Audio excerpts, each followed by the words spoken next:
आप सभी विद्यार्थियों का इस YouTube चैनल रामजीलाल क्लासेस में स्वागत है।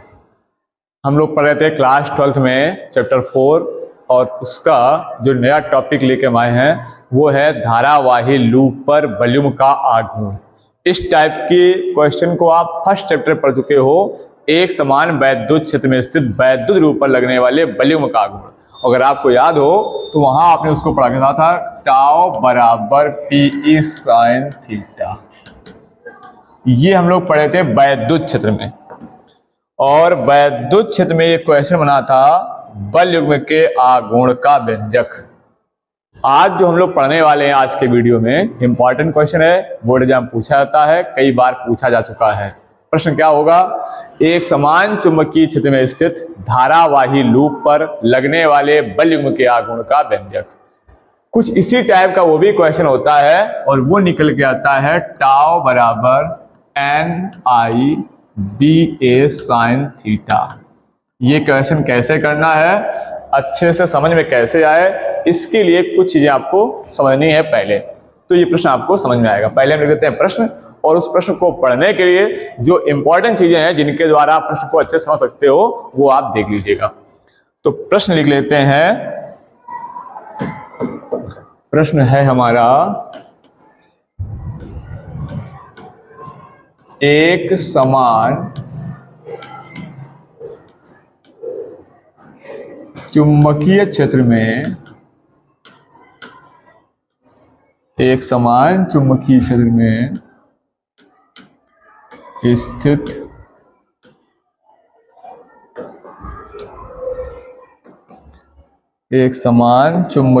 में स्थित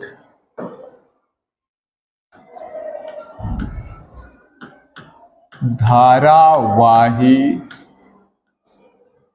लूप, या यहाँ कुंडली भी हो सकती है, धारावाही लूप पर लगने वाले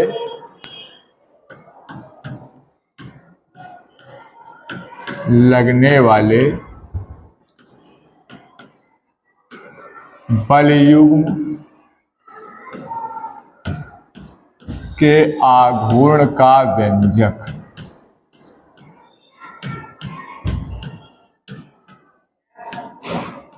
ये हम लोगों का एक इंपॉर्टेंट क्वेश्चन है जिसको हमें प्रूव करना है। इस क्वेश्चन को समझने के लिए कुछ बातें हम लोग पहले समझ लेते हैं ताकि प्रश्न अच्छे से क्लियर हो जाए, कोई डाउट ना रहे। एक कोई धारावाही जो लूप होता है,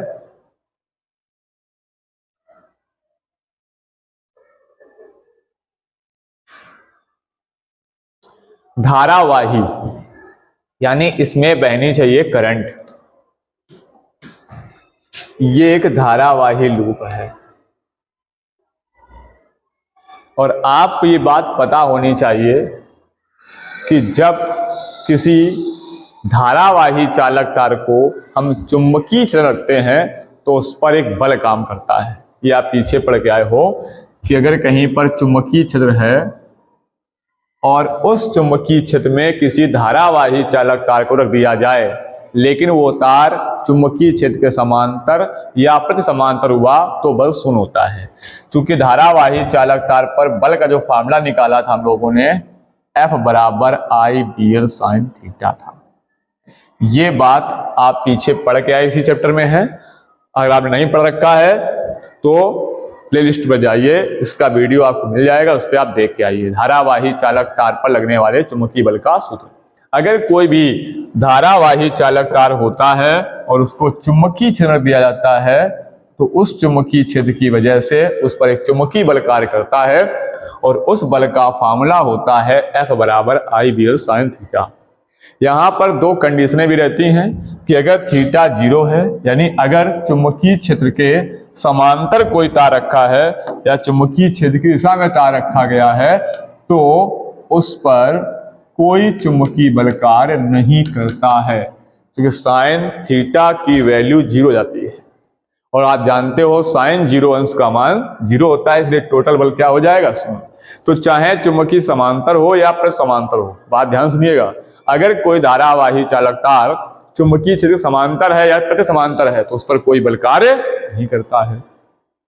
और अगर लंबवत है तो इस पर अधिकतम बल काम करता है और वो बल होता है F बराबर IBL, चूंकि कोण बन जाता है यहाँ पर 90 अंश और साइन 90 की वैल्यू कितनी होती है, 1 होती है। एक तो ये कंडीशन हो गई। दूसरी कंडीशन क्या है कि इस बल की दिशा हम लोग ज्ञात करते हैं वो फ्लेमिंग के बाएं हाथ के नियम से ज्ञात करते हैं। क्योंकि जब तक आप ये बातें अच्छे से नहीं समझोगे प्रश्न में फिर डाउट रहेगा आपको। फ्लेमिंग के बाएं हाथ के नियम से क्या ज्ञात करते हैं, उस धारावाही चालक तार पर लगने वाले बल की दिशा। क्यों ज्ञात कर रहे हैं बल की दिशा, क्योंकि हमें निकालना है बल युग्म का आघूर्ण। बल युग्म का आघूर्ण, तो बल युग्म बनता है दो बलों के मानों से। वो ऐसे बल होने चाहिए जो परिमाण में समान हो किंतु दिशाओं में विपरीत हों। गेट बंद कर दें। तो वहां पर दो बल जब काम करते हैं, ऐसे बल जो परिमाण में समान हो और दिशाओं में विपरीत हो, उनकी क्रिया रेखाएं भी भिन्न भिन्न हो, जो उनकी क्रिया रेखा है वो भी अलग अलग हो, ऐसे बलों को हम बोलते हैं बलयुग्म और उनकी वजह से आघूर्ण होता है। जैसे ये मान लो पेन है, इस पेन को हमें आघूर्ण कराना है तो एक बल हम यहाँ लगा दें, एक बल यहाँ लगा दें, तो ये वाला बल इसको ऊपर ले जाएगा, ये वाला बल नीचे, तो ऐसे आघूर्ण कर जाएगा। ये दोनों बल कैसे हैं, कह रहा परिमाण में समान हो और दिशाएं विपरीत। देखो एक नीचे लग रहा है तो एक ऊपर, ऐसे दिशाएं कैसी हो गई, विपरीत। आपको समझ में आ रहा होगा कैमरे में। ये इधर की ओर, ये इधर की ओर, और इनकी क्रिया रेखा ये इस रेखा में काम कर रहा है, ये इस रेखा में काम कर रहा है, तो क्रिया रेखाएं भी बिल्कुल कुछ ऐसे समझ सकते हो आप कि मान लो हमें इसको आघूर्ण कराना है तो एक बल ऐसे लगा दिया, एक बल ऐसे लगा दिया। अब ये वाला इसको ऊपर ले जाएगा, नीचे ले जाएगा, ऐसे रखा था ये नीचे लाएगा, ये इसको ऊपर ले जाएगा, तो ऐसे ये आघूर्ण हो जाएगा। इस आघूर्ण का मान निकालना है और बलाघूर्ण का फार्मूला होता है बल, इन दोनों बलों में से कोई एक बल और इनके बीच की लंबवत दूरी, या दोनों बलों के बीच की दूरी, ये बलाघूर्ण का फार्मूला होता है। टाउ बराबर F × R। तो हमें बल की आवश्यकता पड़ेगी, लंबवत दूरी की आवश्यकता पड़ेगी, यहां रख देंगे और बलाघूर्ण में प्राप्त हो जाएगा टाउ। क्योंकि ये क्लास 11 में आप पढ़ के आए हो बलाघूर्ण को, कि अगर किसी पिंड पर हम बल लगाते हैं तो बल और बल की घूर्णन शक्ति, जो लंबवत दूरी या दो जो बल हैं उन दोनों बलों के जो बीच की लंबवत दूरी होती है उन गुणनफल को हम कहते हैं बल आघूर्ण। तो ये बेसिक बातें हैं, ये अगर आपको अच्छे से समझ में आती हैं तो आपको ये प्रश्न बहुत आसान लगेगा। तो आइए प्रश्न को स्टार्ट करते हैं। कैसे करना है, सबसे पहले प्रश्न कहा है कि एक समान चुंबकीय क्षेत्र, तो पहले बनाएंगे एक समान चुंबकीय क्षेत्र। एक समान चुंबकीय क्षेत्र क्या होता है, एक समान चुंबकीय क्षेत्र कंडीशन होती है जिसकी चुंबकीय क्षेत्र रेखाएं परस्पर समांतर हों और समान दूरी पर हों, समदूरस्थ हों। तो सबसे पहले हम लोग बनाएंगे एक समान चुंबकीय क्षेत्र।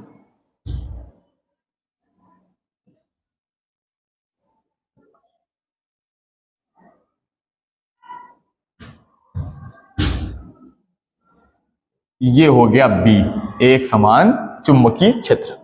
रेखाएं परस्पर समांतर हैं और एक दूसरे से समान दूरी पर हैं। अब क्या करते हैं, इसमें रखना हमें धारावाही लूप। क्या रखना है, धारावाही लूप रख देना है। तो रख लेते हैं एक लूप को हम लोग।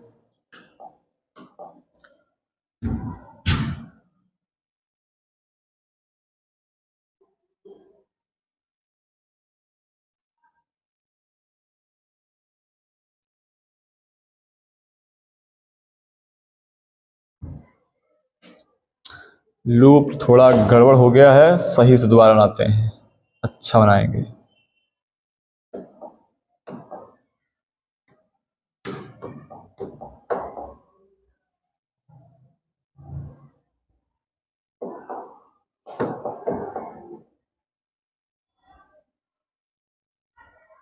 ये एक धारावाही लूप वाली जगह है और इसका नाम को दे देते हैं, तो हम नाम इसे देते हैं PQRS।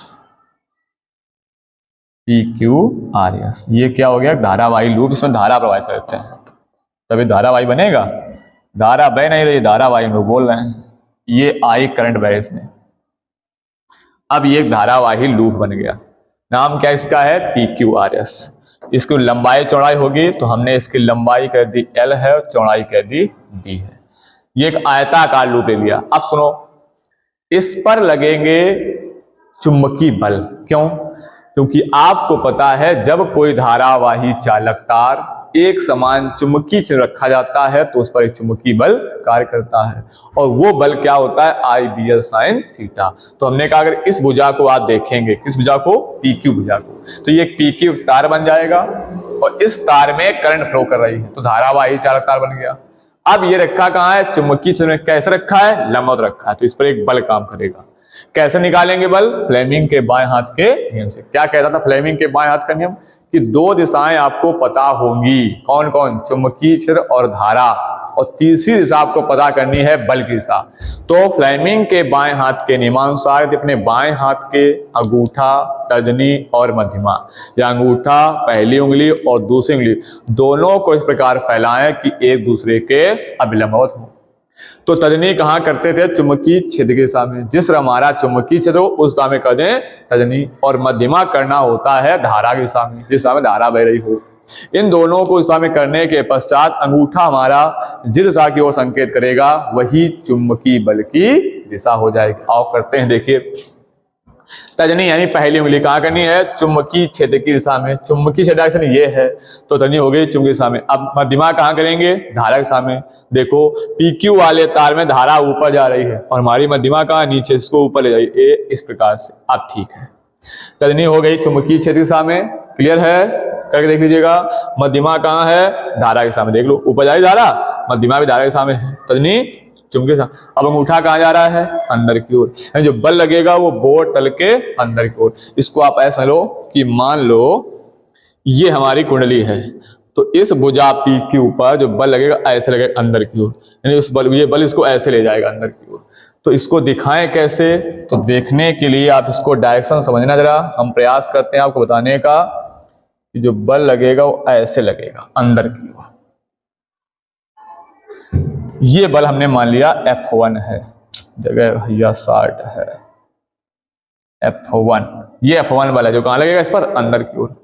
इस पर लगेगा नहीं, क्योंकि अब इसको हमने तिरछा रख दिया ऐसे, लग रहा ऐसे रखी है। ये वाली भुजा चुंबकीय दिशा में है। जब चुंबकीय दिशा में है तो इस पर कोई बल कार्य नहीं करेगा। अगर सिर्फ इसको घुमाओगे, घूमेगी, तब बल एक काम करेगा। तो जब कोण बनाएगा तो मान लो इस भुजा पे एक बल काम कर रहा है F2, इस भुजा का देखो, इस पर बल काम कर रहा है इस पोजीशन पे, अभी घुमाया नहीं है। जब थीटा को रखेंगे तो वहां भी बल काम करेगा। अब इसको देखो जरा, ये चुंबकीय क्षेत्र के लंबवत है, क्योंकि तार RS बन गया और इसमें चुंबकीय क्षेत्र है, धारा बह रही है। अब इस पे बल कहाँ लगेगा? फिर वही तर्जनी कर दें चुंबकीय क्षेत्र दिशा में, मध्यमा कर दें धारा के सामने, हो गई धारा के सामने, अंगूठा कहाँ रहा? बाहर की ओर। तो इस वाली भुजा पर फ्लेमिंग के बाएं हाथ की देखा जो बल लगेगा वो बाहर की ओर लगेगा, इसको हमने कह दिया F3। और जब ये चुंबकीय से किसी कोण पर होगा ये भुजा, तो इस पर एक बल लग जाएगा ऐसे F4।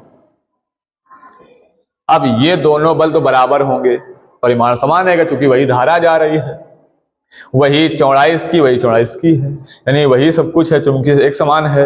तो ये दोनों बल जो भी आएंगे वो समान आ जाएंगे और इनकी क्रिया रेखाएं भी समान है, तो ये एक दूसरे को शून्य कर देंगे, यानी इनका परिणामी बल क्या हो जाएगा? 0 हो जाएगा। F2 और -F4, इनका जो F नेट मिलेगा परिणामी बल वो हो जाएगा 0। लेकिन ये बल 0 नहीं होंगे क्योंकि इनका क्रिया रेखा भिन्न भिन्न है। इसको आप ऐसे देखिएगा कि इस रेखा पर एक ऐसे बल काम करेगा, इस रेखा अलग बल काम करेगा, ऐसे घूम के आएगा, तो कुछ ऐसी कंडीशन बन जाएगी, क्योंकि रेखा एक नहीं होगी। ये देख सकते हो आप, ये इस डायरेक्शन में बल काम कर रहा है, ये डायरेक्शन, तो इसकी रेखा ये है, इसकी रेखा ये है, तो इनकी क्रिया रेखाएं कैसी हैं? भिन्न भिन्न है। किसकी किसकी? F1 और F3 की। तो ये आपका फिगर बनता है। इसको आप ऐसे समझते दूसरे तरीके से। जरा इसका हम दूसरा फिगर बना दिखाते हैं आपको।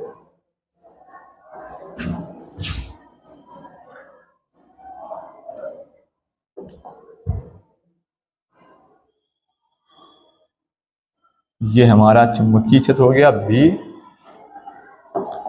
और इसमें ये दूरी बन गई B चौड़ाई,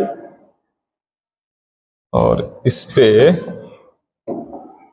ये हमारा जो बल है, ये वाला अंदर वाला बल F1 हो गया और ये वाला बल हो गया F3, और ये हो जाएगी इनके बीच की दूरी ये। यहां से डाल देंगे लंब, ये एंगल हो जाएगा कुछ भी मान थीटा मान लेते हैं, ये बनेगा। ये जब इसको घुमाओगे आप यहाँ से ऐसे जाएगा, ये थीटा कोण बनेगा, इसको घुमाओगे ये थीटा बनेगा। ये इसको आघूर्ण कराएंगे ऐसे, घुमाना मतलब आघूर्ण। ये कुंडली इन दो बलों की वजह से ऐसे घूम जाएगी। समझ में आ रहा कुछ क्या होगा? कहानी कुछ ऐसी होगी कि एक वजह से लगेगा अंदर की, वजह से लगेगा बाहर, ऐसे घूम जाएगा। इस प्रकार से आघूर्ण होगा दो बलों के कारण। ये दोनों बल परिमाण में समान होंगे, दिशाओं में विविध होंगे और इनकी क्रिया रेखाएं भी भिन्न भिन्न। इनका मान क्या होगा? तो इनका मान होगा IBL। क्यों? B चुंबकीय क्षेत्र है, I धारा है, L इसकी लंबाई है। और इसमें भी देखोगे आप तो ये भी IBL, चूंकि चुंबकीय क्षेत्र समान रहेगा, धारा वही है I और लंबाई वही भी है L। तो भाषा क्या लिखनी चित्र बनाने के बाद कि माना कि चित्र में एक धारावाही लूप PQRS जिसकी लंबाई L तथा चौड़ाई B है, एक समान चुंबकीय क्षेत्र B में स्थित है। जब इसमें I धारा प्रवाहित होती है तो इस लूप की भुजा PQ पर एक बल F1 अंदर की ओर तथा भुजा RS पर एक बल F3 बाहर की ओर कार्य करता है। इसकी भुजा QR और QS को जब ये घूमता है तो QR और PS पर एक जो बल ऊपर जो F2 है, नीचे बल F4 है, इनका परिणामी बल शून्य रहता है क्योंकि इनकी क्रिया रेखाएं समान होती हैं। तो जरा देखो लिखते हैं, इसको हम सिद्ध करते हैं। लूप की भुजा कौन सी है? PQ। PQ पर लगने वाला चुंबकीय बल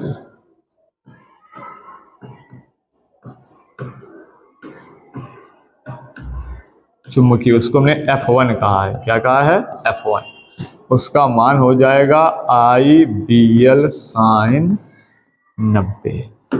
sin 90 का मान 1, तो F1 बराबर IBL, और ये हो जाएगा अंदर की ओर।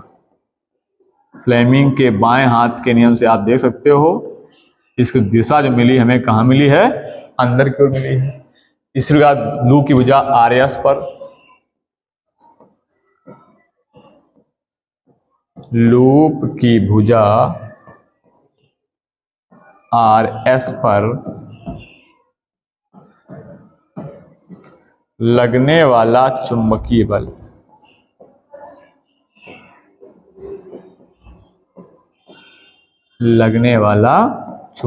बल उसको हम लोग क्या कहे हैं? F3 कहे हैं। क्योंकि F2 F4 तो 0 हो गए हैं, तो F3 बराबर क्या हो जाएगा? IBL। ये भी sin 90 है क्योंकि ये भी चुंबकीय क्षेत्र के लंबवत है, तो F3 बराबर भी क्या है? IBL। ये कहाँ हो जाएगा? बाहर की ओर। ये बाहर की ओर है। और जब दो ऐसे बल हों जिनका परिमाण समान हो और दिशाएं विपरीत हों और उनकी क्रिया रेखा भी भिन्न भिन्न हो, इसको हमने यहाँ समझो आप, ये अंदर दिखाया बाहर दिखाया, इनकी क्रिया रेखा अलग अलग, ये रेखा में काम कर रहा है, ये कम काम कर रहा है। तो इसको जब लिखेंगे हम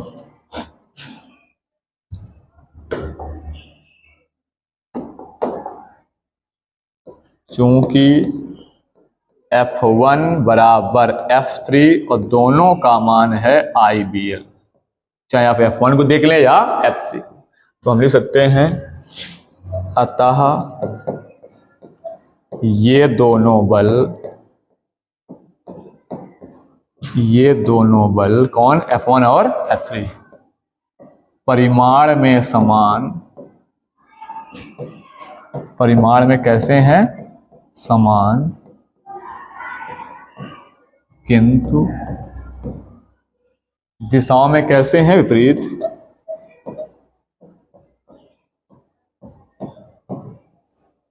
किंतु दिशाओं में विपरीत हैं।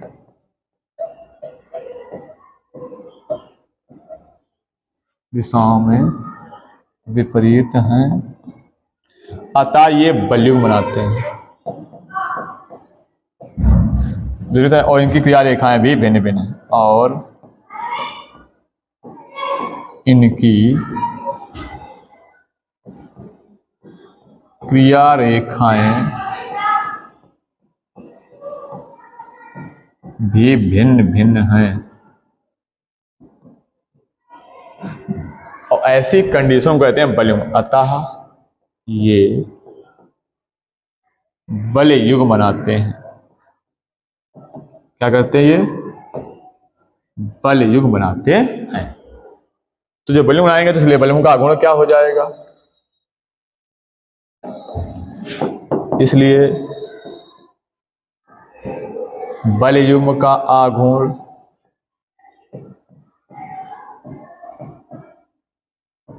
क्या होता है? बल युग्म का आघूर्ण बल गुणा लंबवत दूरी। टाओ बराबर बल गुणा लंबवत दूरी। उन दोनों बलों में से एक बल और उन दोनों के बीच की दूरी। तो अगर हमें लंबवत दूरी चाहिए होगी तो कैसे निकालेंगे? इस फिगर को अगर आप देखोगे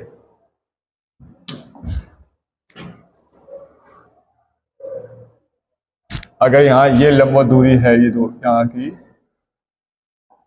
इस पॉइंट को अगर हम O मान लें तो ये त्रिभुज बन जाएगा। इससे ये कोण थीटा है, ये OQ है, और यहाँ पे बिंदु था, थोड़ा नीचे का देख लें, R बिंदु था, इस पॉइंट पर R है, तो ये बन जाएगा समकोण त्रिभुज ORQ।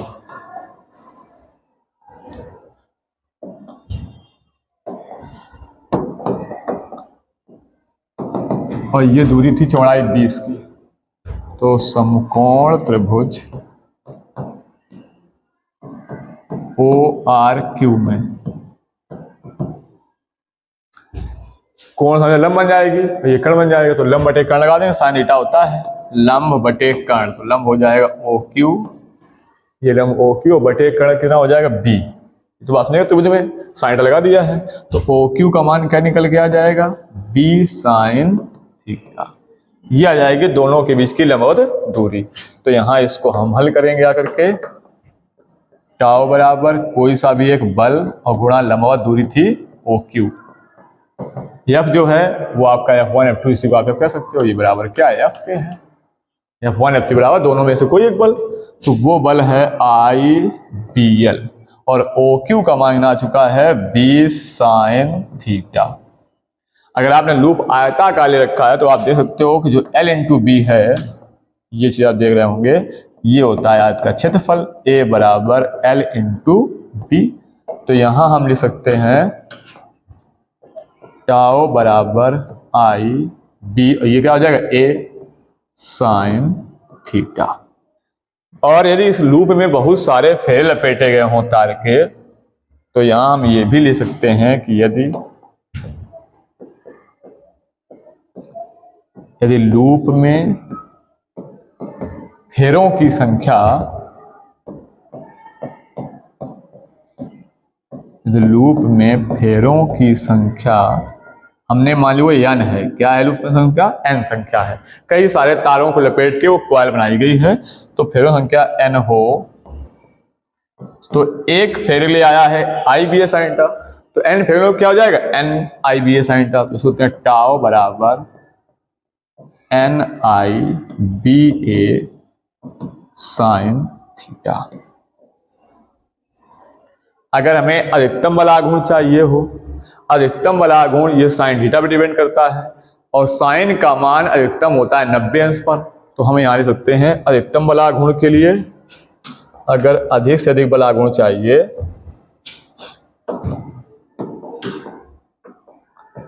तो अधिकतम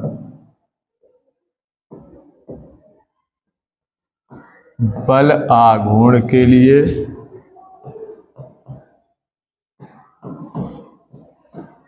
अधिकतम बल आघूर्ण के लिए थीटा आपका था, तो थीटा की वैल्यू हो जाएगी 90 डिग्री।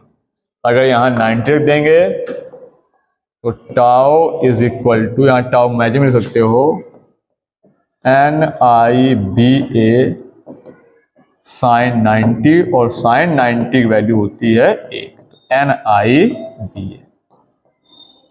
ये हो जाता है अधिकतम बल युग्म का आघूर्ण।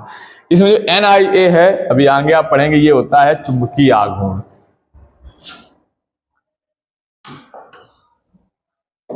आगे से पढ़ेंगे, आपको चुंबकीय ध्रुव पढ़ना है और चुंबकीय आघूर्ण। तो जो यहाँ पे आपका NIA है वो होता है M। जब फेरो संख्या हो तो NIA, और ये M क्या है, ये इतना होता है चुंबकीय आघूर्ण।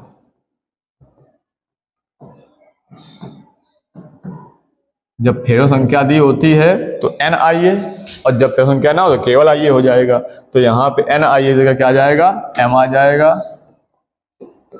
यहाँ व्युत्क्रम लगा चुके थे टाउ मैक्सिमम के लिए, टाउ मैक्सिमम बराबर बन जाएगा M, NIA की जगह M हो जाएगा इंटू B, MB। या यहीं पर रख दोगे NIA तो ये क्या बन जाएगा, टाउ बराबर MB साइन थीटा। तो ये सेम क्वेश्चन बनता है वैद्युत क्षेत्र में वैद्युत पर लगने वाले बलों के आघूर्ण के व्यंजक जैसा है। वहां आप पढ़ के आते हो टाउ बराबर PE साइन थीटा, और यहां आपने पढ़ा है टाउ बराबर MB साइन थीटा। चेंज क्या हुआ दोनों में, चेंज कितना हुआ है कि P की जगह यहाँ पर M है और E की जगह B है। मतलब वहां था वैद्युत क्षेत्र और यहाँ हम लोग आ गए चुंबकीय क्षेत्र में। वहां था वैद्युत आघूर्ण और यहाँ हम आ गए चुंबकीय आघूर्ण में। इतना केवल चेंजमेंट होता है। तो जैसे वहां पर वैद्युत ध्रुव होता है वैसे यहाँ चुंबकीय ध्रुव होता है। जैसे वहां वैद्युत आघूर्ण होता है वैसे यहाँ पर चुंबकीय आघूर्ण होता है। जैसे वहां पे वैल्यूम का आघूर्ण था वैसे यहाँ भी वैल्यूम का आघूर्ण है। यानी सेम कैटेगरी है चैप्टर फर्स्ट जैसी। अब अगर आपने चैप्टर फर्स्ट पढ़ रखा है तो आगे की इसकी जो कहानी है वो बहुत से समझ में आएगी। यहाँ पे यही पूछा जाता है कि अगर हम चुंबकीय आघूर्ण की परिभाषा लिखना चाहें इसकी, और वो भी वॉल्यूम के आघूर्ण के पदों में, तो कैसे लिख देंगे। तो आप देख समझते हो, लिखते हैं हम यहाँ पर वॉल्यूम के पदों में, वॉल्यूम के पदों में